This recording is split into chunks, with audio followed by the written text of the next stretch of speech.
पुरानो साहित्य र आधुनिक साहित्यमा के फरक छ? हजुर, अब यो चाहिँ हरेक युगले जस्तो माग्छ त्यस्तै हुँदै जान्छ र आधुनिक र पुरानो पौराणिक साहित्यको आफ्नै स्थानमा महत्त्व छ। हिजो तपाईँको चाहिँ राणाकालमा मकैको खेती लेख्दाखेरि त्यसको महत्त्व छुट्टै थियो। त्यो चाहिँ त्यस बेलालाई, त्यस समाजलाई र एउटा साहित्य नै समाजको दर्पण हो। जुन जुन युगमा जस्ता साहित्य लेखिन्छन् त्यो युगको प्रतिनिधिको पात्रको रूपमा ती साहित्यले, ती लेखनले, ती रचनाहरू प्रस्तुत हुने गर्छन् र पौराणिक सम्बन्धमा भएका आफ्नै महत्त्व छन् भने आधुनिक कालमा भएका साहित्यहरूको पनि आफ्नै महत्त्व छ। हरेक मोडमा साहित्यकारहरूले आफ्नै तरिकाले लेखेका छन्। जस्तो देवकोटाले एउटा वाद लिएर आउनुभयो छुट्टै, त्यस्तै गरेर बैरागी काइँलाले अर्कै वाद लिएर आउनुभयो र त्यस्तै हरेक मोडमा आएका युग पुरुषहरूले एउटा फरक फरक तरिकाले लिएर आउनु भएको छ आफ्ना प्रस्तुतिहरू, तौर तरिकाहरू। तर तिनका आफ्नै महत्त्व छन्। ती पनि तुलना भन्दा पनि तिनको आफ्नै महत्त्व छ। र आधुनिक साहित्यमा हामीले जुन आधुनिक कथाहरू भयो र आधुनिक अब अहिलेको यो प्रविधिले, पहिला त्यस्तो प्रविधि थिएन, प्रकाशन गर्नलाई गाह्रो थियो, संसारको माझ पुग्नलाई गाह्रो थियो। आज हामी प्रत्येक अनुहार पुस्तिकाका हामी सम्पादक भएका छौँ र तपाईँले एउटा पहिलाको समयमा एउटा मधुपर्कमा कविता छाप्नु पर्दाखेरि कैयौँ पटक चाहिँ लाइन बस्नु पर्थ्यो र तपाईँको सयौँबाट छानिनु पर्थ्यो भने आज जनताबाज आफ्ना रचना र कृति पुर्याउनलाई एक मिनटकै अवसरमा पुर्याउन सकिन्छ र मान्छेहरूलाई अझ सहज भएको छ र भावनाहरू प्रस्किनलाई, प्रयास गर्नलाई। र प्रविधि र समय व्यवधानले तिनका प्राविधिक कुराहरूलाई तलमाथि पारे पनि तिनका आफ्नै महत्त्व छन्। र अहिलेको भनेको युग जागरणको हुनुपर्छ र युग जागरणमा कस्ता साहित्य हुनुपर्छ भने अहिले विश्वमा हामी यसरी कुरा गर्दा गर्दै अहिले सम्भवतः 25-30 जनाले आत्महत्या गरिसके। तपाईँ र म कुरा गर्दा गर्दै 25-30 जनाले आत्महत्या किन गरे त भन्दा WHO को प्रतिवेदन अनुसार पनि हरेक 40 सेकेन्डमा एउटा मान्छेले यो विश्वमा आत्महत्या गर्छ। चिन्ता छ, बेचैनी छ। पहिला के थियो भने धन सम्पत्ति र सुख पाएपछि मान्छे सुखी हुन्छ, त्यो नै हो, धन नै त हो नि कारण, एउटा दुःखको कारण भन्ने गरिन्थ्यो।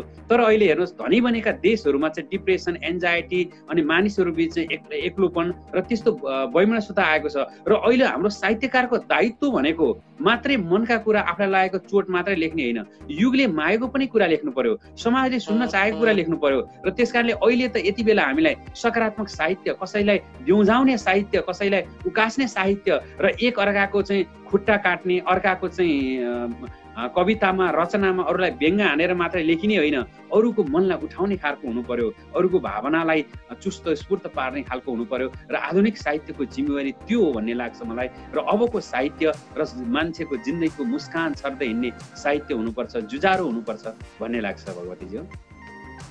थ्याङ्क यू सो मच, हजुरलाई हार्दिक धन्यवाद। साह्रै मिठो उत्तर दिनुभयो। साँच्चै नै हामीले अरूलाई व्यङ्ग्य गरेर, अरूलाई अगाडि बढाएर पछाडि सारेर मात्रै होइन, त्यो हामीले लेखेको चाहिँ रचना कालजयी बन्नको लागि पक्कै पनि त्यो चाहिँ सकारात्मक हुनुपर्छ। जुन जहिले पढ्दा पनि त्यसले केही सन्देश दियोस् र पढौँ लागोस्, मन नै खुसी बनाओस्, होइन, त्यो खालको रचना हुनुपर्छ भन्ने हजुरको यो भनाइसँग म पनि सहमत भएँ। यहाँ हाम्रो निशाजीले एउटा क्वेसन पठाउनु भएको छ, भाषामा समाजले सास फेर्छ र साहित्यले समाजलाई परिवर्तन गर्छ भनिन्छ नि, भीमसेनज्यू कसरी भन्नुभएको छ? हजुर हजुर, एकदमै मिठो। हेर्नुहोस् निशाजीलाई धेरै धन्यवाद। हो र साह्रै मिठो। भाषामा समाजले सास फेर्छ, पक्कै पनि समाजको जे जस्तो प्रतिबिम्ब छ त्यो नै साहित्यमा आउने हो। तपाईँले जति बेलाको साहित्य, जस्तो तपाईँले अहिलेभन्दा अगाडिको गोस्वामी तुलसीदासजीको समयको साहित्य हेर्नुहोस्, तपाईँको चाणक्यको अथवा विदुरको, ती पूर्व प्राचीन कालका साहित्य हेर्नु भने त्यसैसँगको समाजको प्रतिनिधित्व गरी आउँछ।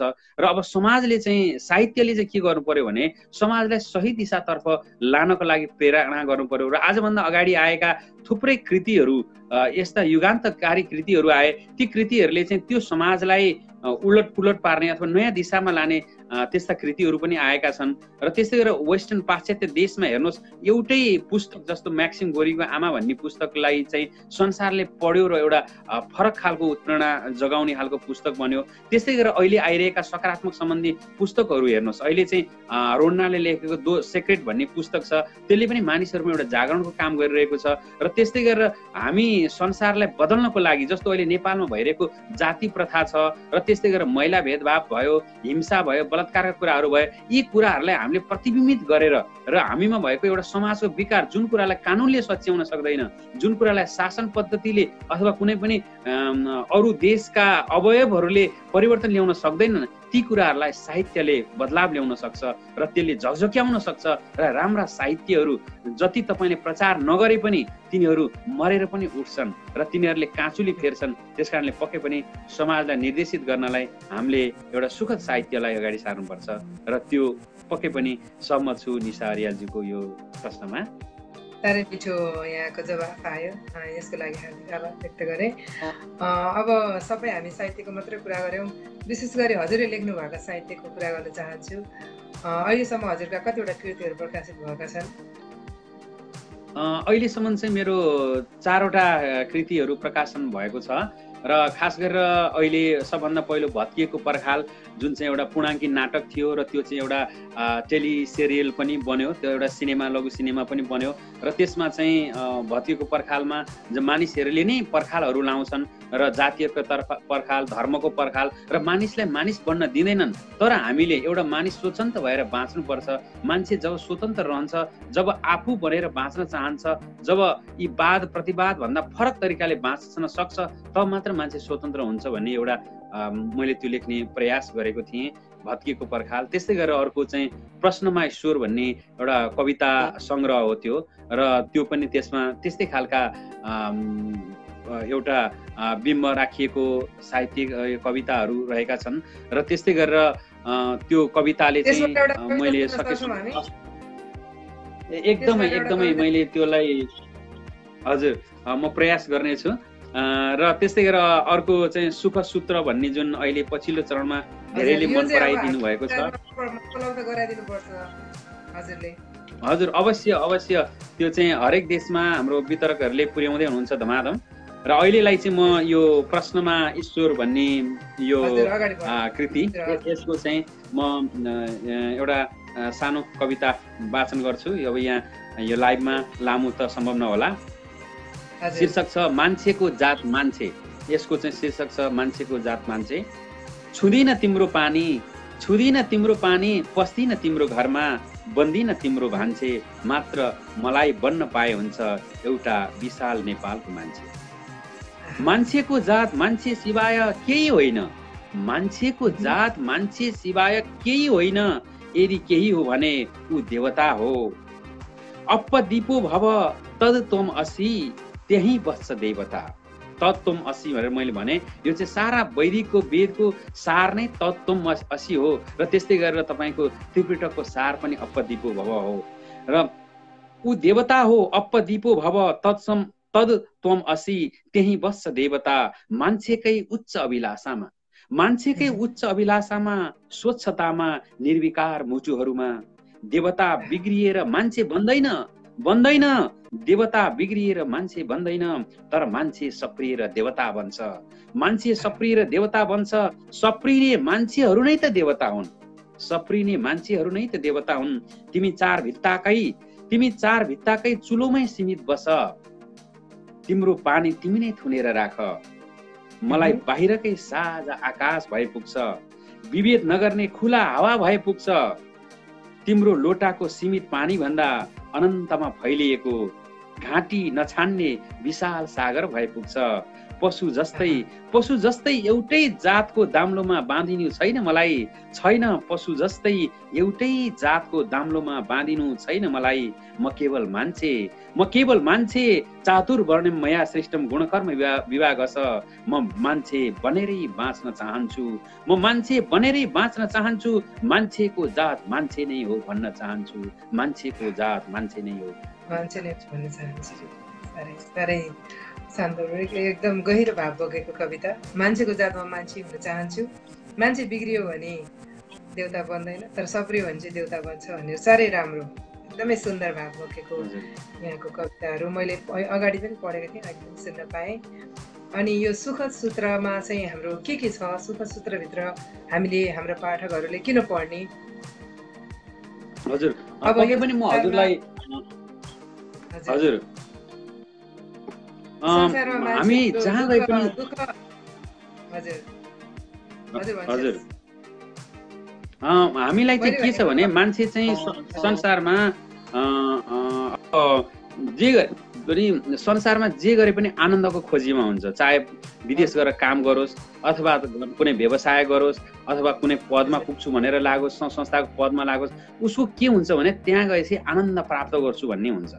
तर आनन्द भनेको चाहिँ मृग तृष्णा जस्तै हो, एकपछि गर्दै एउटा आनन्द सकियो अर्को आनन्दको खोजीमा लाग्छ र एउटा आनन्द खोज्यो अर्कोको दौडधुपमा लाग्छ। त्यसकारणले त्यो वास्तवमा मान्छेलाई डोर्याएको छ आनन्द पाउने अभिलाषाले, तर उसको आनन्द त उही भित्र थिचिएर बसेको छ, उसले कोट्याउन मात्र नसकेको हो। मानिलिनुहोस् तपाईँ कुनै सामान हरायो भने तपाईँ पहिला सामान हुँदा त्यति खुसी हुनुहुन्न, तर सामान हराएर भेट्टाउनु भयो भने त्यो दिन कति खुसी हुनुहुन्छ, ओहो भेट्टाइयो भनेर खुसी हुनुहुन्छ। तर त्यही सामान तपाईँसँग पहिला थियो नि, त्यो खुसी किन नआएको भन्दा त्यो हामीले मान्छेले आफूसँग भएको कुरा हेर्दैन, बाहिर मात्रै हेरिरहन्छ उसले, र बहिर्मुखी भयो, आँखा बाहिर, कान बाहिर, मुख बाहिर, बाहिरै मान्छे हिँड्छ अनि आफै भित्रको कस्तुरीलाई चाहिँ मान्छेले बिर्सिन्छ। तसर्थ मान्छेलाई सुख हामी भित्रै छ है, र तिमी जाग्नुपर्छ, तिमी भित्र एउटा महापुरुष सुतिरहेको छ, जगाऊ त्यसलाई, र तिमीलाई जगाउने अर्को कोही होइन, तिमी नै हो, तिम्रो मित्र तिमी नै हो, तिम्रो शत्रु तिमी नै हो भन्ने खालको। र आजसम्म मैले 4 वर्ष लगाएर अहिलेसम्म विश्वका 27वटा सहरमा मोटिभेसनल योगा त्यस्तै गरेर चाहिँ जागरणका कार्यक्रमहरू सञ्चालन गरियो, र त्यसको एउटा अनुभव र त्यस्तै गरेर आजसम्म अध्ययन गरिएका विभिन्न ग्रन्थहरू, तपाईँको पाश्चात्यका ग्रन्थहरू, पूर्वीयका ग्रन्थहरू, तिनलाई सबै ठाउँमा पढेर साध्य छैन। उपनिषद सबैले पढेर साध्य छैन, बाइबल सबैले पढेर साध्य नहोला, तपाईँको म्याक्सिम गोरेका किताबहरू अथवा तपाईँको थोरोका लियो टोल्स्टयको पुस्तकहरू सम्भव नहोला, र त्यसैलाई सबैलाई सारमा राखेर एउटा उत्प्रेरणात्मक पुस्तक बनाइयो पनि भने एउटा नेपाली साहित्यलाई सहयोग पुग्ला भन्ने हिसाबले मैले यो सुख सूत्र भनेर चाहिँ मैले धेरै अगाडिबाट यसको चाहिँ सफलताको म कामना दिन्छु, र पनि अब यो उपलब्ध होस् र यसबाट जीवन र जगतमा केही कुराहरू चाहिँ धेरै कुराहरू चाहिँ परिवर्तन होस् भन्न चाहन्छु म। हजुरले कुरा गर्दै गर्दा मलाई के याद आयो भने मेरो हजुरबुवाको याद आयो।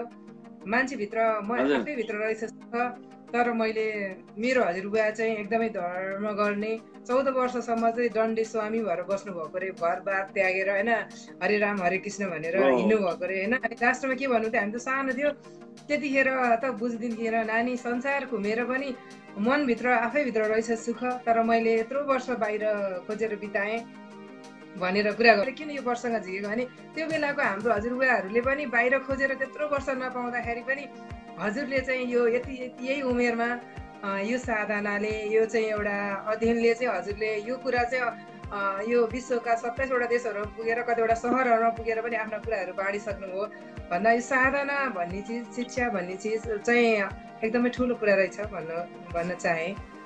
अनि यो अनि सुख सूत्र त्यसैमा केन्द्रित गरेर मैले चाहिँ लेखेको छु, र यसलाई चाहिँ धेरैले मन पराइदिनु पनि भएको छ। र अब यसको मात्रै एउटा सानो प्रसङ्ग म पढ्छु हजुरहरूलाई। मानिस समयमै आफ्ना काम गर्न नसक्दा दुखी हुन्छ, बाँकी रहेका कामले उसलाई तनाव सिर्जना हुन्छ र तनावबाट भाग्न ऊ धेरै उपाय खोज्छ। सबै आफ्नै तरिकाले भाग्न चाहन्छन्, कोही धुम्रपानबाट त कोही मद्यपानबाट, कोही जुवाबाट त कोही अन्य नशाहरूबाट। एक समस्याबाट मुन्टो बटार्दैमा समस्या भाग्दैन, एउटा समस्याबाट मुन्टो बटार्दैमा समस्या भाग्दैन, बरु थप भारी भनेर आउँछ। एकछिन नशाले समस्याबाट टाढा लैजान्छ, तर समस्या टाढा हुँदैन। तसर्थ समस्याबाट टाढा रहनलाई समस्यासँगै मुकाबिला गरेर अगाडि बढ्नुपर्छ। एउटा सानो टुक्रा मात्रै थियो, यो सबै पढ्दा सम्भव छैन है। र त्यस्तै गरेर जीवनको लागि उपयोगी साह्रै उपयोगी कुराहरू छ रहेछ त्यसमा। अब हामीले पनि त्यो पढ्न पाउँछौँ भन्ने मैले आश गरेको छु। अब हजुरलाई यसै सन्दर्भमा म एउटा प्रश्न सोध्न चाहन्छु, दुःख मेट्ने कुराहरू के हुन्छ हाम्रो जीवनमा? त जो पनि दुखी छ, हरेक मान्छे दुखी छ होइन, त्यो दुःख मेट्ने कुराहरू के हुन सक्छन्, के हुन सक्छन्? हजुर धेरै धन्यवाद। हेर्नुहोस् होइन, दुःखको चाहिँ मेरो आफ्नो अनुभव अनुसार हेर्नुहोस् होइन, अब तपाईँले पूर्वीय दर्शनलाई आधार मानेर पहिला नीतिगत र दर्शनमा गयौँ भने संसारमा अहिलेसम्म हेर्नुहोस् दुःख भनेको 3 प्रकारका मात्रै छन्, र त्यो दुःख भनेको दैहिक दुःख, दैविक दुःख र भौतिक दुःख भनेर हेर्नुहोस्। दैहिक दुःख भनेको तपाईँको यो जति पनि आउँछ बाहिर संसारबाट आउने